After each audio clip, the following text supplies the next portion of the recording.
Masih dari Kota Prabu Mulih, Ketua Umum KONI Prabu Mulih periode 2021-2025, Beni Rizal memutuskan untuk mundur dari kepengurusan.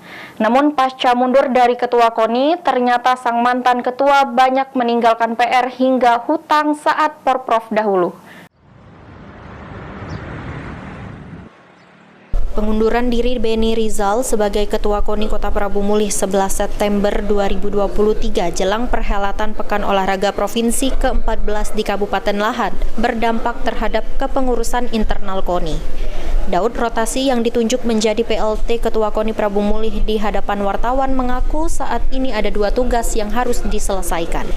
Yang pertama, menyelesaikan persoalan Porprov, hutang piutang Porprov, dan melaksanakan musyawarah luar biasa untuk memilih kepengurusan baru paling lambat Desember 2023. Terkait hutang piutang, Daud Rotasi mengatakan pihaknya akan menggunakan dana hibah yang sebentar lagi cair.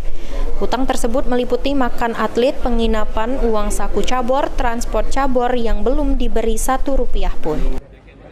Yang pertama, menyelesaikan masalah Porprov, utang piutang Porprov. Yang kedua, melaksanakan musyawarah luar biasa untuk memilih kepengurusan baru. Paling lambat Desember, itulah tugas kami. Dana hibah ini kan dalam waktu dekat akan cair, dibayarkan ngutang lo ini. Ngutang lo, makannya, penginapannya, transport cabur itu belum ada yang Rp1 pun. Kemudian uang saku cabur, macam-macam lah, trainingnya akan ditanggulangi kalau.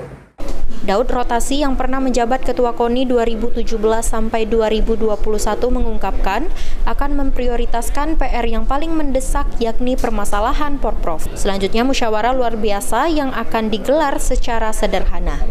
Beni Firdaus, PAL TV. Kami teman-teman aja, Saudara Yopi Indra Putra, Ketua PSSI.